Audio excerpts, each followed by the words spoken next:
என் பேர் எஸ் மம்தா. அப்பா பேர் செல்வகுமார், அம்மா பேர் முத்தழகி. அப்பா வந்து ஆட்டோ டிரைவர், அம்மா வந்து கூலி தொழிலாளியா இருக்காங்க.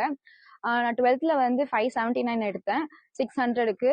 அதுக்கப்புறம் நீட்ல வந்து 558 எடுத்தேன் 1 இயர் பிரேக் இயர் எடுத்து. நான் வந்து ரொம்ப லோவர் மிடில் கிளாஸ் தான். எனக்கு வந்து வீட்டில் இருக்க கஷ்டத்தை இது பண்றதுக்கும், அதுக்கப்புறம் வந்து என்னோட ட்ரீம் வந்து சின்ன வயசுல இருந்து ட்ரீம் வந்து நான் டாக்டர் படிக்கணுன்றது தான். அதனால அந்த 1 இயர் வந்து பிரேக் எடுத்தாலும் பரவாயில்லன்னு சொல்லி படிக்க வச்சாங்க. அப்பாவும் ஆட்டோ டிரைவர், அதனால வந்து லோன் வாங்கியும் மத்தவங்க கிட்ட வந்து நகை வாங்கியும் தான் படிக்க வச்சாங்க. கவர்மெண்ட் காலேஜ் வந்து கிடைக்கும் அப்படின்னு நினைக்கிறேன்.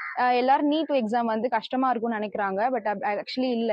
ஏன்னா இந்த இடத்துல இருந்தே அவ்வளோ கோச்சிங், பெட்டரான கோச்சிங் இல்லைனாலுமே வந்து 558 ஸ்கோர் பண்ண முடியும்னா எல்லாராலுமே ஸ்கோர் பண்ண முடியும்.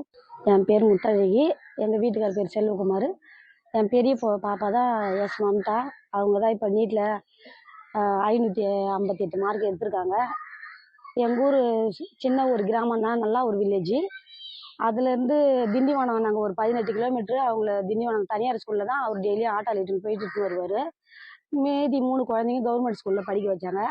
அப்போ கொஞ்சம் சூழ்நிலை ஒரு மாதிரியாக இருந்துட்டு நாங்கள் தனியார் ஸ்கூலில் சேர்த்துட்டோம்.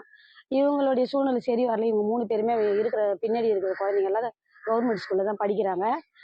அவங்க +2ல் ஸ்கூல் செகண்ட் மார்க் எடுத்தாங்க.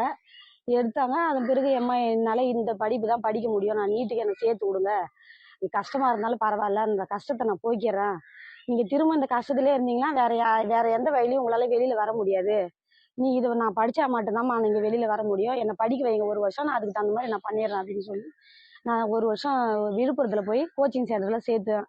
அது 1 வருஷமாக ஹாஸ்டல் ஃபீஸ் நான் சம்பளம் வாங்கி தான் அதை அமுச்சு விட்டு ஹாஸ்டல் லோன் எடுத்து நகை வாங்கி வச்சுக்கணும், இப்படியே கஷ்டப்பட்டு தான் அவங்கள படிக்க வச்சு உருவாக்கினேன். இப்போ 558 மார்க் எடுத்திருக்காங்க. என் பெரிய பொண்ணு சின்ன வயசுலேருந்து நான் டாக்டர் ஆகணும் ஆகும் போகணும்